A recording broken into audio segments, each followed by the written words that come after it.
Welcome to Rule the World, the art and power of storytelling. Storytelling is what connects us as humans, and for brands, it is no different. A well-told story can effectively position your brand in the minds and hearts of your audience, and can convert thoughts and feelings into results and revenue. On this show, we dive into the unique and recurring principles of world-class storytellers from every walk of life to help you level up your storytelling skills and knowledge to drive real, measurable results for you and your organization. Here's your host, Paul Furlong. Hello and welcome to Rule the World, the art and power of storytelling. My name is Paul Furlong, Creative Director at Opus Media, and I imagine you're listening to this podcast because you know the power of storytelling. And I want you to bring that power to your own writing with Roger Shulman at thewritercoach.com. Roger's unique coaching method connects your personal story to whatever you're writing, giving it heart and depth. The result? Your presentation, website copy, keynote address, or screenplay becomes compelling, entertaining, and persuasive. Roger is the winner of a British Academy Award and nominee for the Oscar and the Emmy. So go to thewritercoach.com and schedule a free discovery session. Let Roger bring the Hollywood to your writing. Today's guest is Andrew Gibson. Andrew is an executive coach in leadership development, public speaking, and career development, and is the author of What's Your URP and the upcoming Make Life Simple. Andrew, welcome to the show. Thank you very much, Paul. Nice to see you. So let's start with you telling us a little bit about who you are and what it is that you do. Sure. So I'm Andrew Gibson. I'm over here in Leeds in Yorkshire, and I work mainly as a coach. I help charities, usually with things like income diversity and engagement, and I also help people start businesses and I help people grow businesses. I generally work at the micro end, so I'm really passionate about helping people who need the help the most, and that's how I spend most of my time. So can you remember being told a story that has had a big impact on you? Yeah, absolutely. And this is how you and I really met and got to know each other. At last year's BNI Director Conference, so 2019, you gave a great talk, which was, as you would expect, all about the art and power of storytelling. And the way you delivered that talk was just so rich for me. There was so much really, really interesting and eye-opening information about how stories work. And for you to condense that into half an hour was absolutely fantastic. I've told loads of people about that. It's available as a podcast here, I know, and if you haven't listened to it, for the people who listen to this one, go and check it out. It's a fabulous half-hour talk. And it just helped in terms of allowing me to understand more about how stories work. I've been a really keen collector of stories and sharer of stories, and so I've really appreciated understanding more about how the story worked. And also the amazing thing for me with that is the number of people who seem to have engaged with that talk as well. So when I've mentioned it to people, they've either heard it or they've listened to it and they're feeding back, yes, that's changed this for me, that's changed that for me. So the particular thing that's been really, really powerful for me, from your talk, that helped me to understand how politicians are working now and how politics is working now.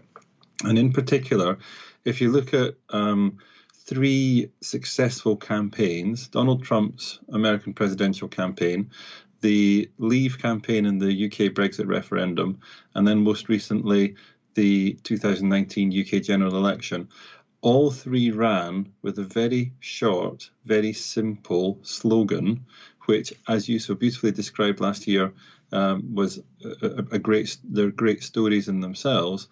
And they're entirely context-free. So the context is left to the audience. So if you want to make America great again, the context can work out what that means for them and vote for it. If you want to take back control, audience can work out what that means for them and vote for it. If you want to get Brexit done, again, the context is left to the eyes of the audience and they vote for it. And in every case, they won, while their opponents were campaigning the traditional way, which was to share lots of detail about policies and investments and changes they were going to make and plans and projects and all the rest of the stuff, which, frankly, were not engaging and people didn't vote for them. So in terms of the power of storytelling, I don't think there's any greater example than those three. And for me, my understanding of that started when we met last year. Well, thank you for that. Thank you for reminding me of that, and for that being the story that's had the greatest impact. So, one of your areas of expertise is social capital. Can you define the term social capital for us? Yes, and social capital is one of those which is actually, as a term, has been around for a long time. So, late 19th century philosophers had this idea that in society we had human capital, and that somehow we could use this as a resource, somehow this could be measured. And it really has been developed over the 20th century through a number of articles, a number of papers, and indeed it's become a subject in itself, and there's lots and lots of work gone into what this means. And the idea of social capital is that, if you like, it's your reputation just turned into something which is measurable. So your reputation is really, we always say your reputation is what people are saying about you when you're not there. And if you like, people are telling stories about you. So social capital is the idea that your narrative in your network is a resource. So going back to politics, for example, if you look at the people who are at the top of governments, the top of political parties, they usually are blessed with high social capital. So if you look at their backgrounds, they're usually fairly well connected. They come from a family that was well connected. They're usually educated at institutions and schools and universities that are well connected. And the network that they build through those experiences is a great start. And then they build a reputation. They get involved in things. They make a difference for people. They get known as people who make a difference. Stories are told about them, and in many cases, those stories are a mixture of what you might think of as good and bad. But of course, that's a rounded personality. Those stories shared in their network then become something which helps them to get noticed. And particularly in the world of politics, people vote for personalities. There's that classic thing in American elections, for example, where one of the questions that voters apparently ask themselves is, would this candidate be a good guy to have a beer with, or a good person to have a barbecue with? And if they can see themselves doing that, they might vote for them, which seems like a crazy way to decide who's going to run your country. But that's social capital in action.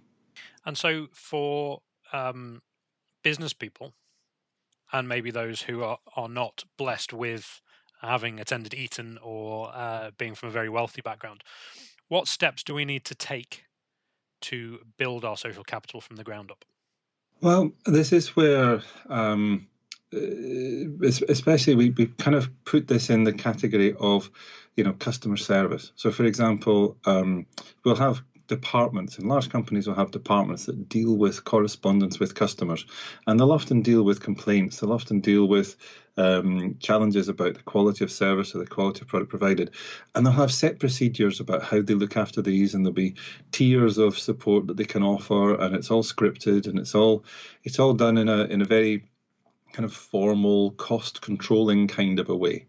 The bit that I think people in business need to recognize is that there's actually a value to boosting and growing your reputation within your network.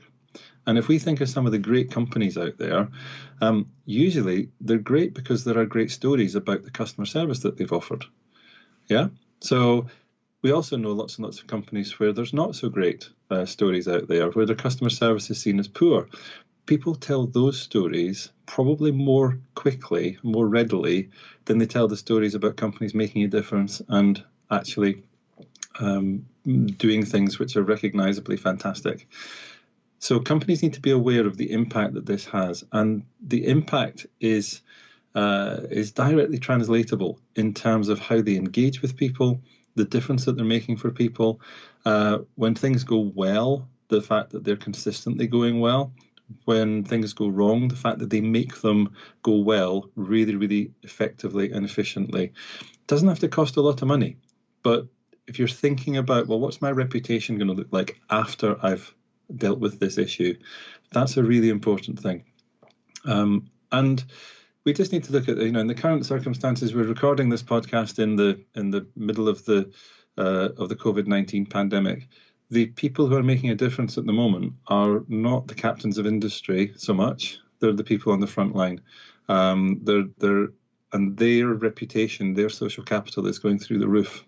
And people are talking about campaigns for some recognition for that, whether it's medals, whether it's extra payments, whether it's salary increases. Everybody is saying, yep, stuff should be done to recognise this. They haven't gone out and consciously done that, but my proposal is that you can actually consciously do that as human beings making a difference in the world, or as corporate titans, the way you run your business. And so the way that we run the business is obviously going to be the story that exists and that goes out into the world and gets passed around about us. How can we impact how that story is told? What makes a great story about ourselves and how that story is told? Well, this is where I think the essence of a great story is about where somebody has made a difference. I think it's less about what people have done, and the more I look into this, the more I think if you're looking at internally, if you're looking inwards and thinking, what do we do and how do we do it differently? How do we do it better? How do we do it? There's huge amounts of money invested in improving efficiencies, in internal processes, and that's fine. You do need to look at how you improve things internally. And of course, I used to work in big businesses. I know that there's very, very good financial reasons for doing that. However, if you're not looking externally with the same forensic detail to say, what difference are we making? What difference is this product making for our customers? And how do we notice this difference? How do they notice this difference? People will tell stories about when somebody made a difference for them. And usually they'll tell stories about how somebody helped them. And it doesn't have to be an accurate story. It's about getting the message across. It's about getting the feeling across. It's that feeling of having been supported, having been helped. And if you're making a difference to people, I suggest we actually start going out and looking. And instead of following up and saying, rate our services on a scale of 1 to 10, my mobile phone provider, for example, every single time I contact their telephone call center, I will get 4 text messages from them asking me to rate their scale of service from 0 to 10. And I know that this is the Net Promoter Score system in action. And I'm happy with my mobile phone provider, and I'm happy to play that game, and I'm happy to put those numbers in. But those numbers in themselves don't capture a story. They just capture data. I'm not actively out there promoting my mobile phone supplier to people simply because I've answered 4 text questions and put in 4 numbers. If, on the other hand, they rang me up and said, just out of interest, you've just been onto our call center. Did we make a difference for you today? And if so, what was it? And let the customer tell in their own words the difference that they made. They start capturing some stories. And then, of course, guess what? We have a huge opportunity with social media to be broadcasting stories. And this is coming back to another one of the things I learned from your talk about making somebody else the hero of the story. Instead of going out there and saying, we're great because we helped this person in this way, just make the other person great. Pick the ones where your difference has helped them make a difference and tell those stories about how great they were. And as a result, you will look good. And that's a really useful thing to do. And then you know what? You will have bucket loads of stories that you can be sharing on social media, making other people look good. And by building other people's social capital, I'm convinced you will build your own. And especially if you're a big corporate, you really need to be doing that right now, because those are the behaviors that engender loyalty. And loyalty is something which I think is, again, sadly neglected by big businesses who are often very keen to attract new customers and put a lot of effort into new customers. And as long as they're putting more effort into new customers and attracting more new ones than they're losing, then they think that they're growing. But actually putting effort into loyalty is, I think, a far, far more efficient and effective way of maintaining and growing your business. And that's a question that you asked me the first time that we met. Please tell me a story of how you've helped somebody recently. So how do you use that question when you're meeting new people, when you're meeting new businesses? How do you use that personally? And why is that such a powerful question? It's a very powerful question because it gets to the heart of the person I'm talking to. So usually when you are talking to somebody about their business and talking to them about maybe growing their business. I obviously spend a lot of time helping my clients to look for new business, look for new sources of income if they're charities. The temptation is to ask the question, so what do you do? And we see this a lot. If you look at vans driving around, you will see an awful lot of people who've listed all of their products and all of their services on the side of the van. Now, it may be obvious that the product and the service is what I need, but I'm never going to commit them all to memory. And I'm only going to know the simple ones because I can't possibly be an expert in what everybody does. I'm sure that you delivering your job and running Opus Media, Paul, you have a hell of a lot of technical stuff and equipment and things that you do and processes you follow and all the rest of it. It's taking you years to develop them, years to learn them. And in a half-hour conversation with the best one in the world, I'm not going to learn them in such a way that I could relay them to somebody else.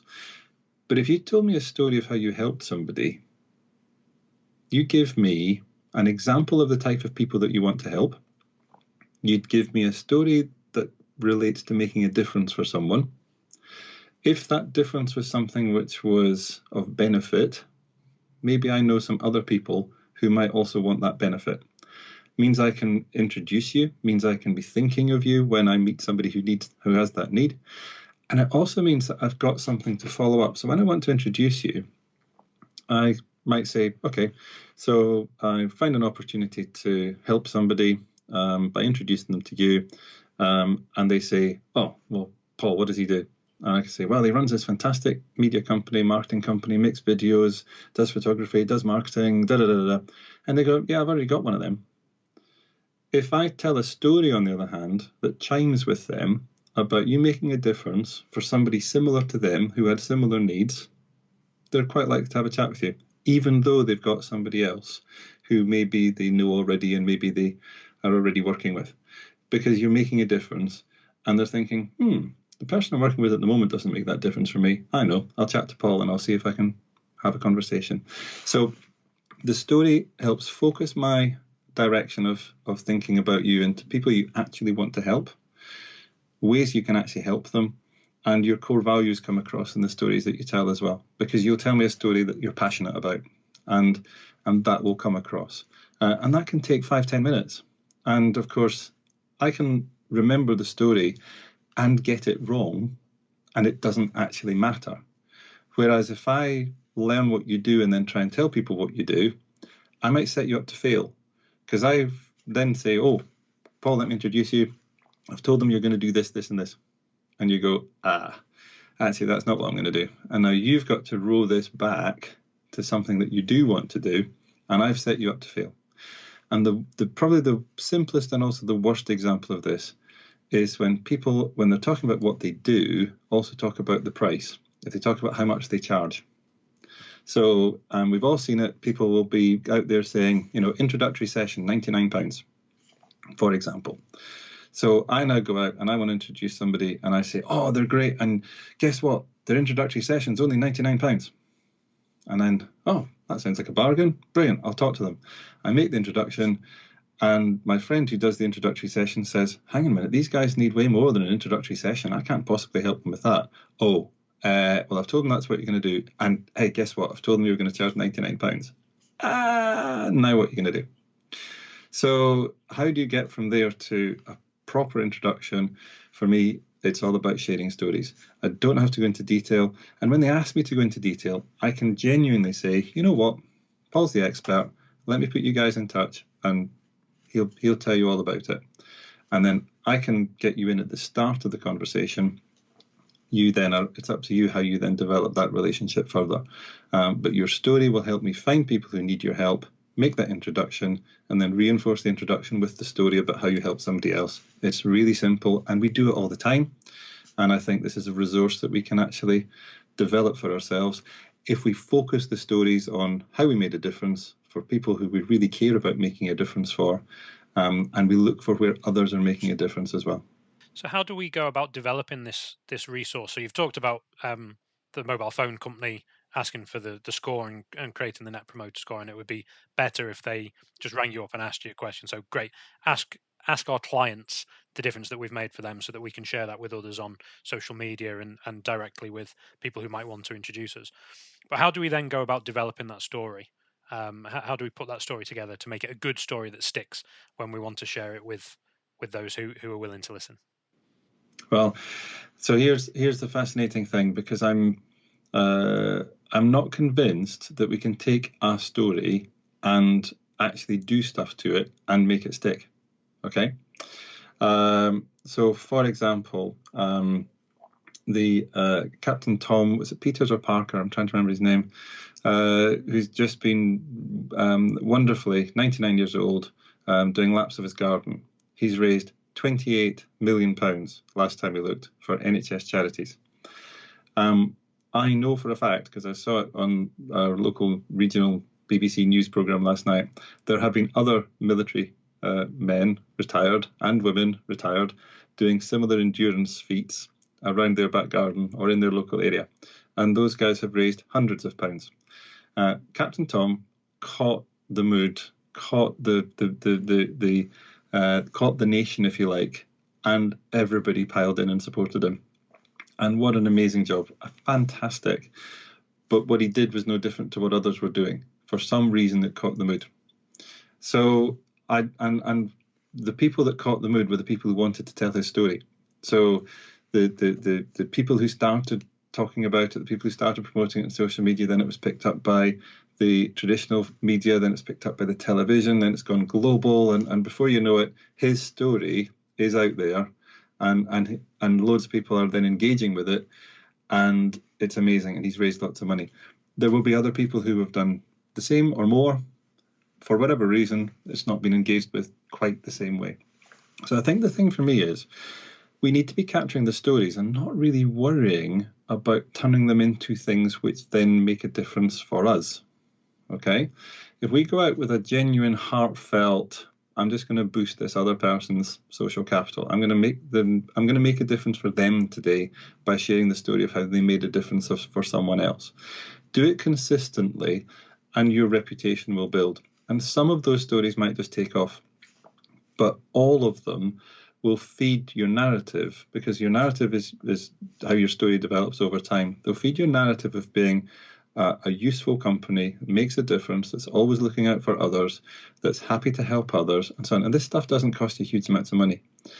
And the fascinating thing for me is we seem to be going in the other direction at the moment. We have unbelievable amounts of data. We're gathering data all the time. I'm told by a friend of mine that Google, for example, has a department called People Analytics. And People Analytics is busy trying to crunch all the data that Google has on individual people so that they can identify great candidates for employed positions and so on. They can offer this as a service then to employers. We've spent years and years and years developing psychometric testing and personality profiling to try and identify what makes people tick. So many talking therapies involve looking inside people's brains and trying to work out how the brain works. There are more models for how the brain works than practically any other part of the human body, because we just don't understand it. And we've never understood. So we scientifically, we understand how the brain works physically, if you like, the physiognomy of the brain. But in terms of where personality sits, this has been something which has been a challenge throughout millennia. And so what makes personality? What makes us tick as human beings? And analysing it as a computer model, analysing it as a data model, I don't think is ever going to work, because stories are so much richer than data. And indeed, you mentioned context earlier on. Too much data destroys all the context. So we are barking up the wrong tree, I think. And I think it's worth not worrying too much from a corporate point of view, not actually thinking, how do we make this story into something for us? Because if you do that, that's the wrong way around. That's focusing inwards again and doing it for your own benefit. Just do it for others' benefit. And if you're boosting other people, which can be done very, very easily, capturing some stories, putting them out there, boosting the stories that you see, be a useful member of your community, if you like, and your story will start to grow. And you mentioned context again there. You mentioned it at the beginning. How important is the context of a story? This was one of the most amazing things from your talk last year, because this was all new to me. The very essence of this is in knowing where to draw the line. So I mentioned, for example, if I could introduce you to somebody, I would tell a story that was of how had met needs for somebody similar. If I then answered the question, oh, well, how does he do that? I'm now destroying the context. I'm now trying to over-explain. I'm trying to define in the other person's mind exactly what you're going to do. And the more of that I do, the more they're going to start asking questions of themselves and thinking, well, is that what I really want? Do I really want to do that? That sounds a bit complicated. That sounds a bit expensive. And the more I share about what I think you might do speculatively, the more likely it is that they're going to say, you know what, I don't really want to talk to him. Thanks very much. Because their brain is just going to switch off and they're just going to go, nah, that's not for me. So I think knowing where to draw the line is absolutely vital.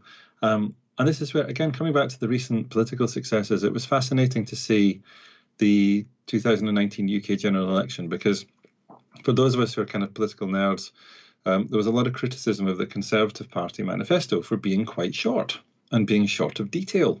And I remember seeing somebody who said, it's only 52 pages long. You know, how could we possibly have a manifesto that's only 52 pages long?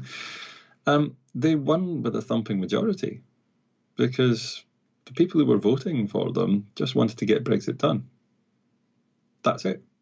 And so anybody who wanted to get Brexit done and had had enough of the whole Brexit process was able to vote for the Conservative Party and in their own mind feel confident that they would get what they wanted, which was Brexit done. Now, that could be translated into any one of the things that were specific to them, or multiple things that were specific to them, because it was left to them to work it out for themselves.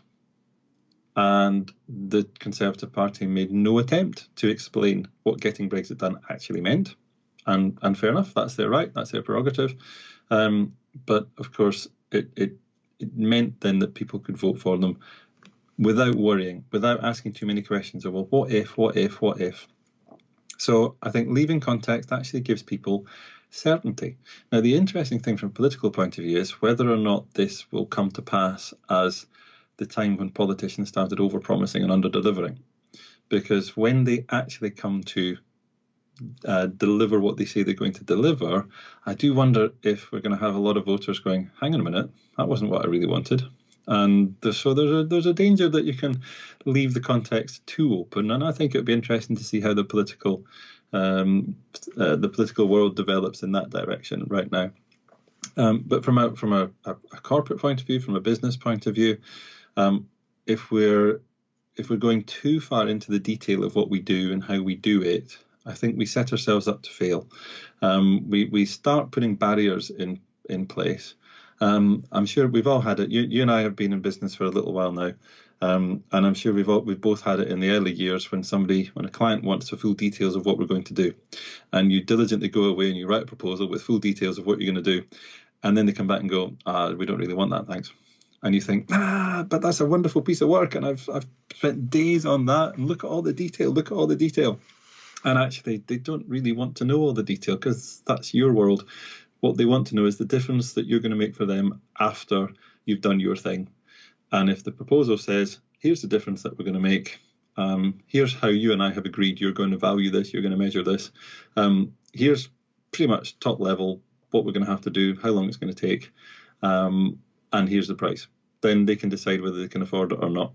And so top line level about differences that you're going to make, top line stories about differences already made, those are useful stories. Leave the detail until after, because at the start of the relationship, the start of the conversation, it's really not useful. That's been a really fascinating discussion, Andrew. Really appreciate all of the time that you've taken to talk about that. I'm aware of the time that we've got left, so I'd love to ask you just a few quick fire questions, if that's okay with you.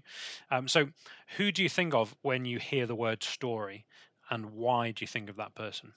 Well, the first person that comes to my mind is somebody you and I have seen a lot at conferences and so on, and that's Ivan Meisner. He's the founder and chief engineering officer of BNI, where we're both connected, and he tells amazing stories. He's gathered stories for years and years and years. He tells them in an engaging and interesting and fascinating way. They're stories which are easily shared, and they're stories about making a difference for others, and they tick all the boxes for me. So yeah, and I think you can see his social capital is absolutely massive and still growing because you can see the stories that he shares, and yeah, he definitely is front of mind when it comes to the power of story. And can you recommend any good books or websites, blogs, podcasts, any resources that you spend a lot of time reading or listening to around the subject of storytelling? I find it fascinating, actually, looking into just social media in general. When you're looking for stories of where people have made a difference, there's some fabulous resources out there. There's some great radio programs about the differences people have made.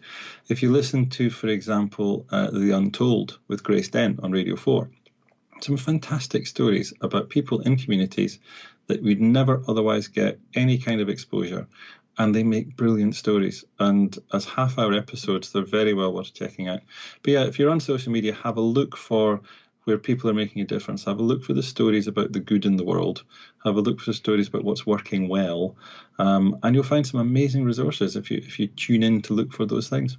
And last question, Andrew, where can we find out more about you? Where can we find you online? Where can we find your books? Tell us more about where we can find you. Thank you. So I have a website, andrew-gibson.com, where you'll find out all about me and the things I'm up to.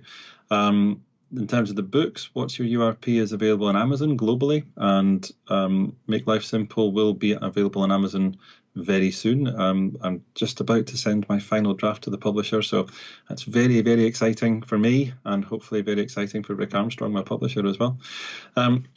Yeah, you can find me on LinkedIn, you can find me on Facebook, you can find me on Twitter as well. And I'm very delighted to have been here with you this morning, Paul. Thank you very much for having me and for being such a gracious host. I really appreciate you spending time with us and sharing your insights and your knowledge into storytelling and social capital. Thank you for joining us, and enjoy the rest of your day.